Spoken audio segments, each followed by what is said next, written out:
जय हिंद दोस्तों, मैं धरतीपुत्र अनंत आर्यावर्त खड़ासिन ग्राम पंचायत अरवल डिस्ट्रिक्ट से बिलोंग करते हैं। आज आप लोग के सामने शराबबंदी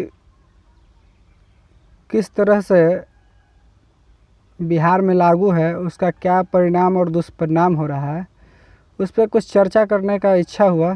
तो सोचा कि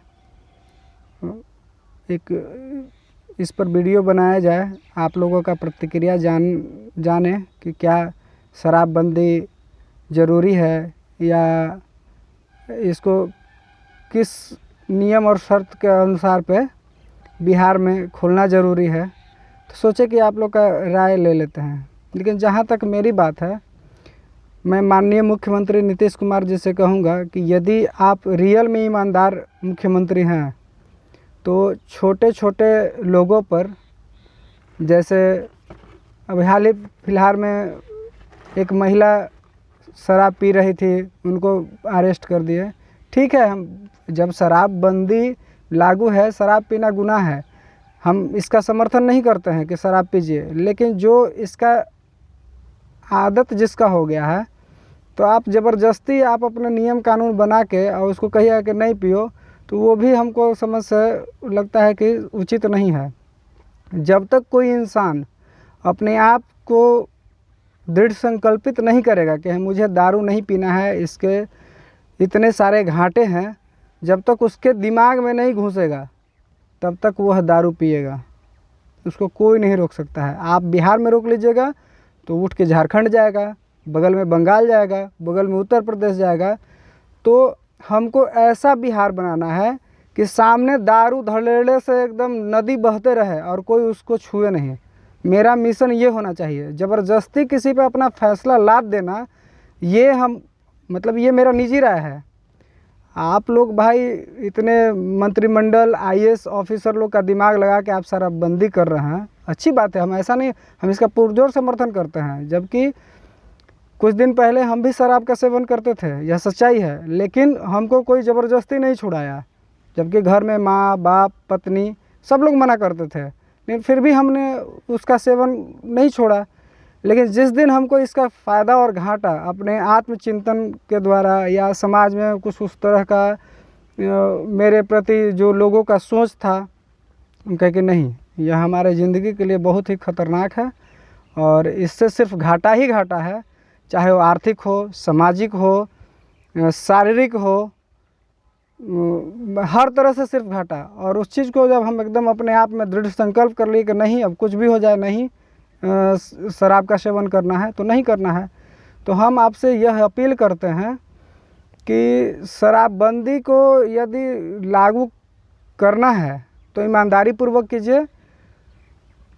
मिडिल क्लास लोगों को सताइए नहीं, ईमानदारी पूर्वक आप बड़े बड़े जो गिरोह हैं उन पे छापे मारिए। और ये 1-2 बोतल के साथ 10 आदमी को गिरफ्तार कर लेना, ये बहादुरी नहीं है आपका। ये तो सिर्फ वही बात है कि खोदा पहाड़ और निकली चूहिया, या एक कहावत और इस पे सटीक बैठेगा कि हीरा लुटा रहा था, आप कोयला पर छापा मार रहे थे। तो अपनी नाकामी को छुपाने के लिए इस तरह से लोगों को परेशान करना कहाँ तक सही है, ये तो आप खुद भी सोच सकते हैं और हमारे समझ में सही नहीं है।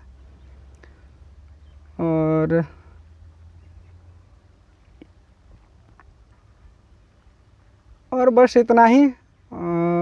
अगर थोड़ा सा भी आप में मानवता है, ईमानदारी है, तो कृपया पहले आप सुधार अपने आप से शुरू कीजिए। मेरा कहने का मतलब है कि अपने मंत्रिमंडल से, अपने इर्द गिर्द के लोगों से सुधार कीजिए, तभी लोग सुधरेंगे। क्योंकि कहीं ना कहीं लोग सामने आके नहीं बोल पाता है, क्योंकि दारू बंदी के बाद भी दारू माफिया कौन है,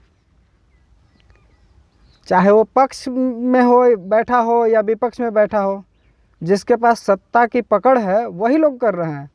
हम काहे नहीं दारू बेच रहे हैं भाई, हमको औकात ही नहीं है बेचने का। या हर इंसान को जितना लेवल होता है उसी तक ना काम कर सकता है, कहीं ना कहीं से संरक्षण है। और इस तरह से भाषण अपना महिला वोटरों को लुभाने के लिए और इस तरह से करने के लिए ये जो आप किए हैं ना, ये सब वोट बैंक की राजनीति प्लीज़ छोड़ दीजिए, ये कहीं से सही नहीं है। आज तक तो 75 साल में वोट बैंक की राजनीति हुआ है, कुछ हुआ है विकास? चाहे शिक्षा ले लीजिए, सबसे बड़ा चीज़ शिक्षा अगर सही ढंग से अगर हो जाता तो आज इतना जो आप लोग जातिवाद के नाम पे बांट दे रहे हैं, के नाम पे बांट दे रहे हैं, तो थोड़े होगा।